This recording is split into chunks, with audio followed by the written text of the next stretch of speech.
الله أكبر الله أكبر. أشهد أن لا إله إلا الله.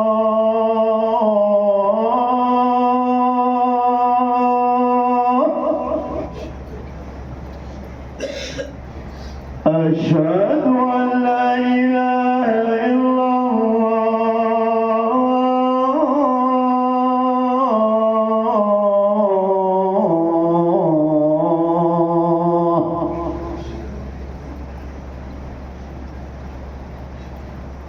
أشهد أن محمدًا رسول الله.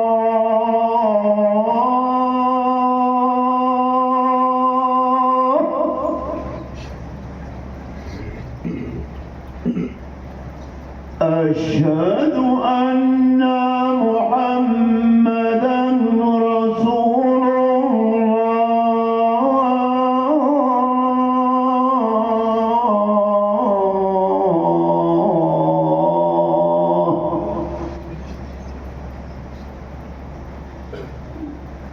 حي على الصلاة.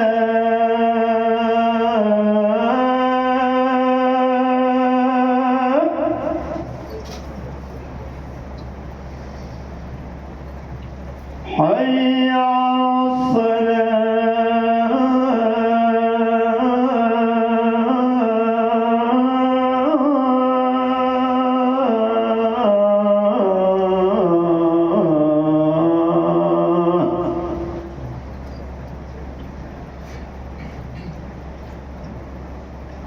حي على الفلاح.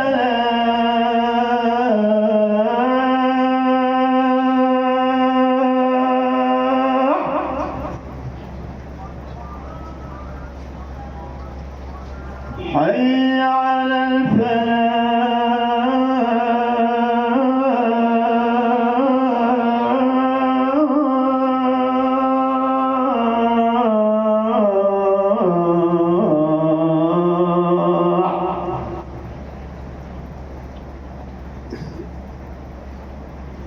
الله أكبر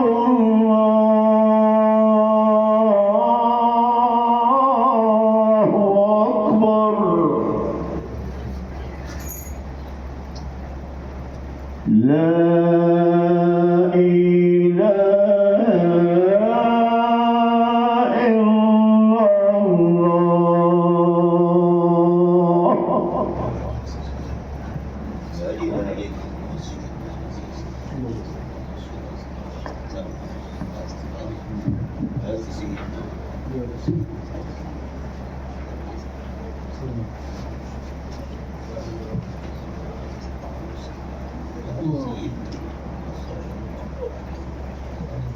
الله.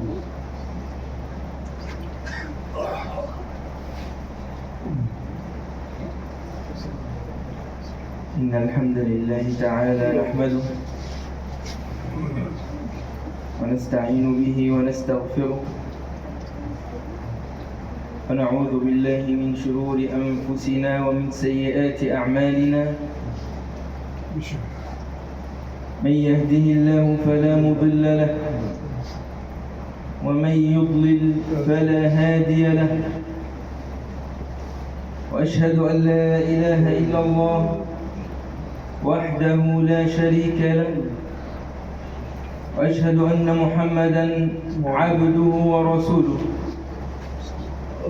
يا أيها الذين آمنوا اتقوا الله حق تقاته ولا تموتن إلا وأنتم مسلمون. يا أيها الناس اتقوا ربكم الذي خلقكم من نفس واحدة وخلق منها زوجها وبث منهما رجالا كثيرا ونساء. واتقوا الله الذي تساءلون به والأرحام إن الله كان عليكم رقيبا. يا أيها الذين آمنوا اتقوا الله وقولوا قولا سديدا يصلح لكم أعمالكم ويغفر لكم ذنوبكم ومن يطع الله ورسوله فقد فاز فوزا عظيما. أما بعد، فإن أصدق الحديث كلام الله عز وجل،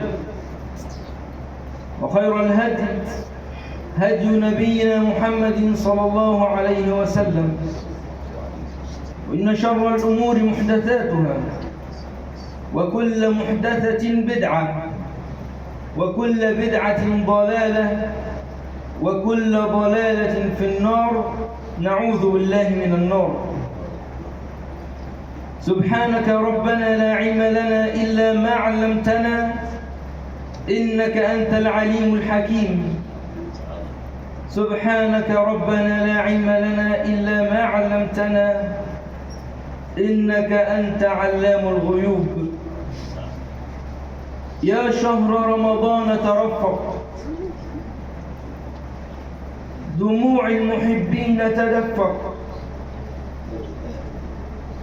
قلوبهم من ألم الفراق تشقق. عسى وقفة للوداع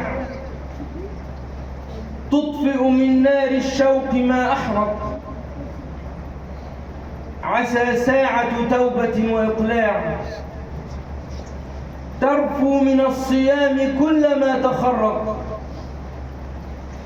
عسى منقطع عن ركب المقبولين يلحق. عسى أسير الأوزار يطلق. عسى رحمة لها العاصي يوفق. ترحل الشهر ولهفاه وانصرما، واختص بالفوز بالجنات من خدما.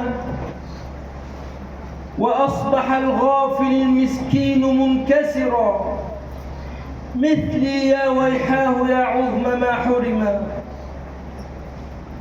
من فاته الزرع وقت البذار لن تراه يحصد إلا الهم والندم. فيا شهر الصيام فدتك نفسي، تماهل بالرحيل والانتقال. لا أدري إذا ما العام ولى وجئت بقابل في خير حالي. أتلقاني في الأحياء حيا أم تلقاني في اللحد باري؟ غدا توفى النفوس ما كسبت، ويحصد الزارعون ما زرعوا. إن أحسنوا أحسنوا لأنفسهم، وإن أساءوا فبئس ما صنعوا. رمضان حبيب الصالحين يلفظ أنفاسه الأخيرة، وما بقي منه إلا ليلة أو ليلتان. وهذه هي الفرصة الأخيرة لمن أراد النجاة من النار. فبقي على الصادق أن يستميت في هذه الليلة التي بقت. فإن الفرس إذا رأت نهاية السباق أخرجت كل ما عندها. الفرس في السباق أول ما يحس إن خلاص نهاية السباق يود أنه يقفز. إن الفرس إذا رأت نهاية السباق أخرجت كل قوتها، فلا تدخر من صحتها شيئا. هموم الصالحين في هذه الأوقات هموم ثقيلة. الهم الأول وهو هم تحصيل المغفرة. هذه الهموم تثقل على قلوب الصالحين، وخاصة في قلوب من لم يشعروا أنهم قد غفر لهم. وكيف يعرفون ذلك؟ من غفر له يشعر بخفة في العبادة ومصارعة وخشوع قلب ودموع عين وعدم تضييع أوقات. هذا الذي قبل وغفر يوفقه الله أن يحفظ له أوقاته وأن يحمل هم الآخرة. فإذا مضى من رمضان 28 يوما وهو لا يشعر بذلك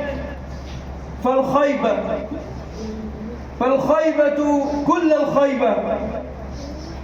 وكيف لا يكون من الخائبين وقد أمن سيد المرسلين على دعاء أمين السماء، رغم أنفه، خاب وخسر، أبعده الله كل من أدرك رمضان ولم يغفر ذنبه. فمع كثرة الأعمال الصالحة والأسباب التي توجب المغفرة من صيام وقيام وذكر وتلاوة للقرآن وصدقة ومعروف وإحسان وليلة القدر، ومع ذلك كله لم يغفر له ولم تعتق رقبته من النار. فمن لم يغفر له في هذه الأيام والليالي فمتى يغفر له؟ ومن لم يبكي من خشية الله عز وجل متى سيبكي؟ يا عيونا جفت من قلة الدمع، هذا موسم المطر، نزفت بكاء دموع عينك فاستعر، عينا لغيرك دمعها مضرار. من ذا يعيرك عينه تبكي بها؟ أرأيت عينا للبكاء تعار. ليست العبرة بنقص البدايات، إنما العبرة بكمال النهايات. فأخطر ليالي رمضان هذه الليلة، لأنها آخر ليلة وترية، وليلة الغد غالبا آخر ليلة من ليالي رمضان. ومن وفق للاجتهاد في آخر مواسم الطاعات يوفق للعبادة والتقوى في آخر لحظات عمره. قال الإمام الجويني: دخلت على الإمام الجنيد وهو في سكرة الموت، وكانت تخرج منه روحه وهو يقرأ القرآن، فقلت له: ارفق بنفسك ارفق بنفسك. قال: والله لا أحد أحوج إلى هذا مني. فختم ختمة ثم قرأ 70 آية من سورة البقرة ثم مات. وقال ابن السماك: دخلت على أبي بكر النهشلي وهو في سكرات الموت، فإذا به يومئ برأسه بالركوع والسجود، فقلت له: ارفق بنفسك. فقال: أبادر طي صحيفتي. فيا معاشر الصائمين، أدركوا ما تبقى من رمضان قبل أن تطوى صحيفته، فإننا لا ندري هل ستعود أيامه أم لا تعود، وهل إذا عادت هل سنكون في الوجود وننافس الركع السجود، أم أننا سنكون في النفود يتسابق على أكلنا الدود. وأبو إسحاق النيسابوري. قال الإمام أحمد لولده، الإمام أحمد يقول لابن الإمام أبو إسحاق النيسابوري هذا، يقول له: لست أطيق ما كان يطيق أبوك. الإمام أحمد بيقول على أبو الشيخ ده، بيقول له: ما أعرفش أعمل زي أبوك. الإمام أحمد قال له: لما؟ فحدثه عن موته، أنه كان صائم وعطش عطشا شديدا ونادى بالماء، فلما أوتي له بكوز الماء البارد ورفعه إلى فمه نظر وقال: هل غربت الشمس؟ قالوا: لا. فرده، ثم قال: لمثل هذا فليعمل العاملون، ثم خرجت روحه.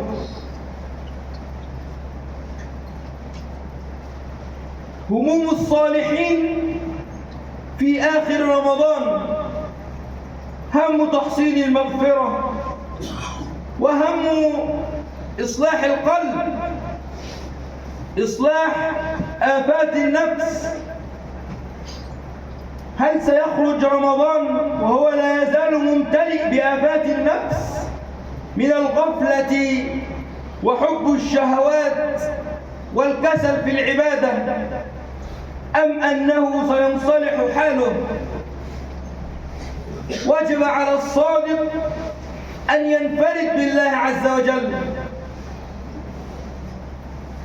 وأن ينكس رأسه ويشتكي إلى الله، وينظر إلى من حوله، إلى من وجدوا قلوبهم وغفرت ذنوبهم، فينادي عليهم ويقول: يا من وجدتم قلوبكم ارحموا من لم يجد، ارحموا من طاعته كلها غفلات وحسناته كلها سيئات وأيامه كلها غفلات.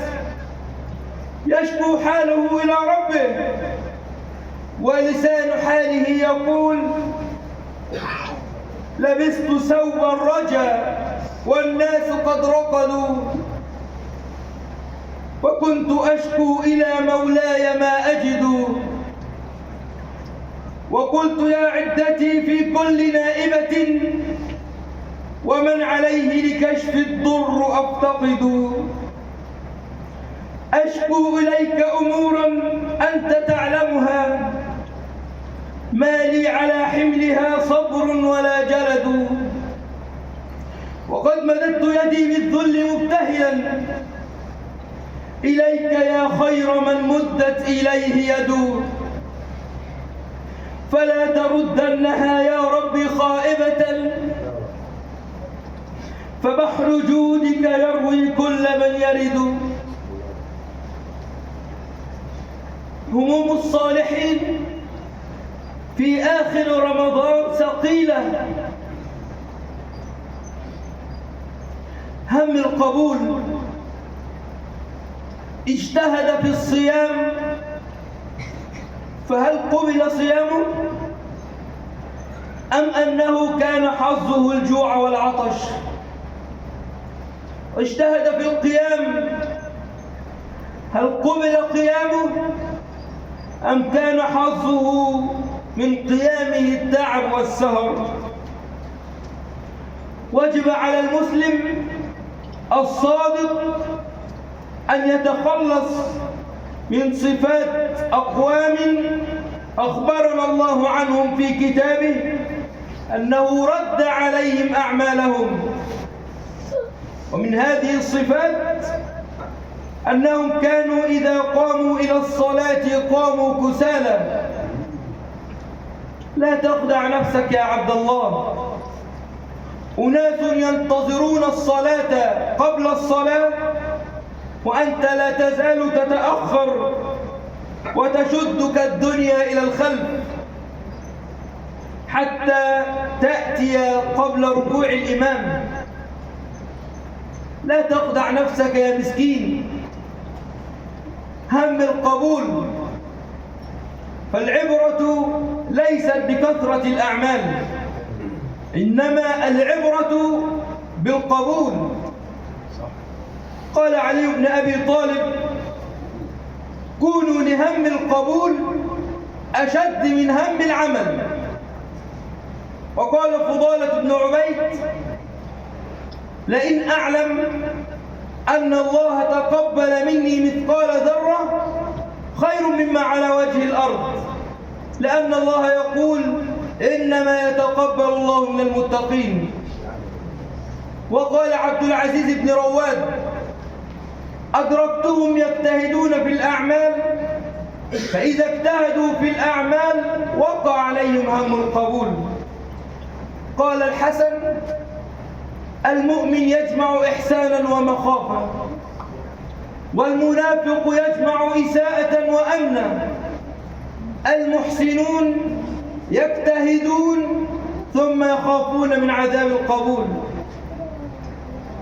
قال أبو أيوب: قال لي أبو مالك: يا أبا أيوب، احذر نفسك على نفسك، فإني رأيت هموم المؤمنين في الدنيا لا تنقضي، وأيم الله لئن لم تأتي الآخرة بالراحة والسرور للمؤمن وقد اجتمع عليها هم الدنيا وشقاء الآخرة. قلت له: يا أبا مالك، ولم لا تأتي الآخرة بالسرور للمؤمن وهو لا يزال يجتهد في طاعة ربه؟ قال له: من لي بالسلامة، من لي بالقبول. كم من رجل يرى أنه يصلح شانه، يصلح قربانه، يصلح عبادته، يجمع بذلك كله ثم يضرب بها وجهه. وداعا رمضان، أما قرأت وأنت تختم القرآن؟ أما قرأت والله عز وجل يخبرك عن حال خليله وهو يتقرب بأعظم أنواع القربات، يبني بيت الله هو وولده إسماعيل، ويقول: ربنا تقبل منا إنك أنت السميع العليم. يا خليل الرحمن، ترفع قوائم بيت الرحمن وتخشى ألا يقبل منك.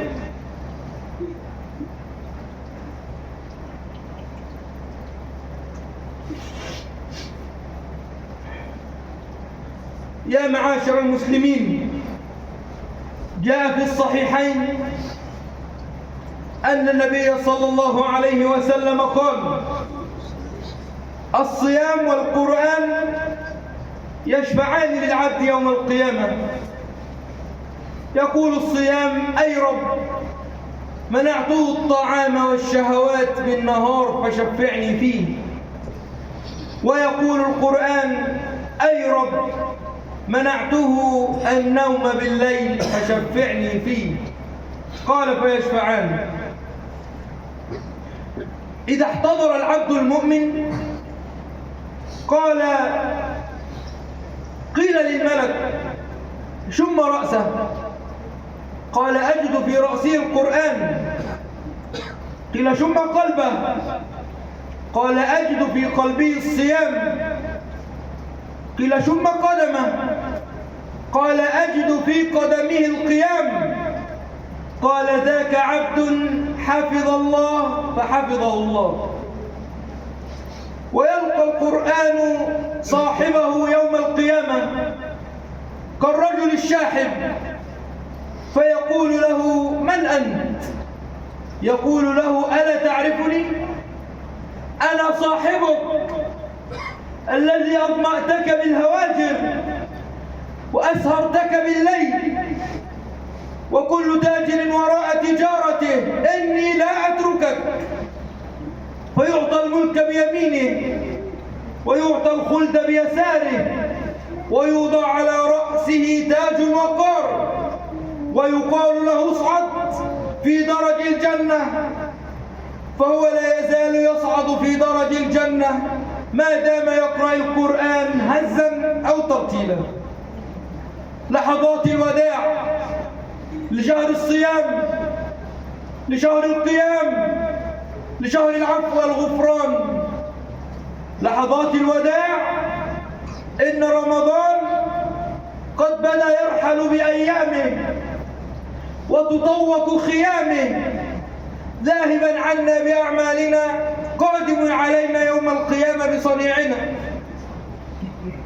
فهل نحن صمنا صياما يشفع لنا؟ هل قرأنا القرآن قراءة تستوجب القرآن أن يشفع لنا؟ العبد يخاف في آخر رمضان ألا ينال هذه الجائزة الكبرى، وهي شفاعة الصيام والقرآن. قال النبي صلى الله عليه وسلم، والحديث بالصحيحين: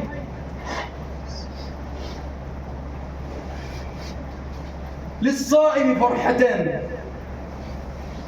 فرحة حين يفطر يفرح بفطره، وفرحة حين يلقى ربه يفرح بصومه. هذا الحديث حديث رهيب، أريد أن أجهز له خطبة لكن سريعا.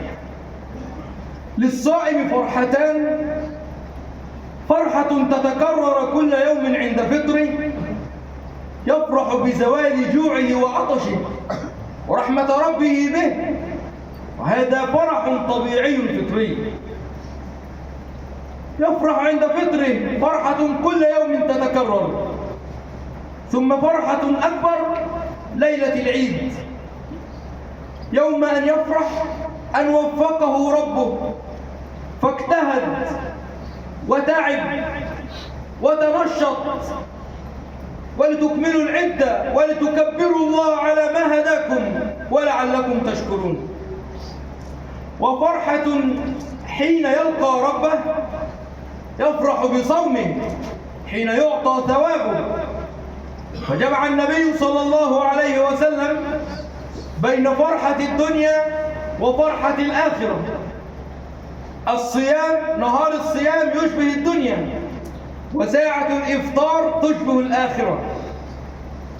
لذا كانت الدنيا كلها عند المتقين شهر صومهم، يفطرون إذا جاءهم ملك الموت فيبدأ عيد فطرهم، تركوا الشهوات يفطروا عليها في الجنة. يا عثمان أفطر عندنا. لما كان صائم وأرادوا أن يقتلوه فدخلوا عليه، وقبل أن يدخلوا عليه أخفي إخفاءه، فوجد النبي صلى الله عليه وسلم في المنام يقول: يا عثمان أفطر عندنا.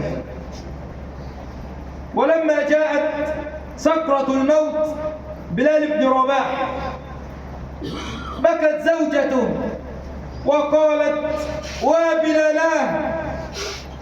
قال لها: بل قولي وفرحاه وفرحاه، غدا ألقى الأحبة محمدا وصحبه. ومحمد بن المنكدر لما أتته سكرة الموت وكان بجواره صفوان بن سليم، قال له: يا صفوان، والله لو رأيت ما أرى لقرت عينك، والله لو رأيت ما أرى لقرت عينك.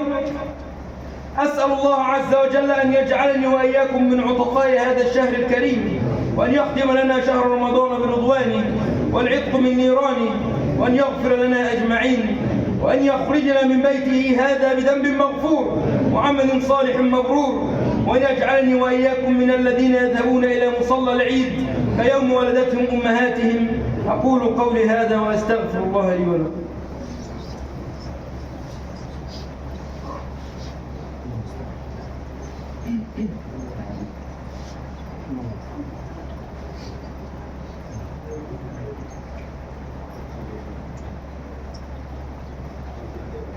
الحمد لله وكفى وصلاة وسلاما على عباده الذين اصطفى. أما بعد،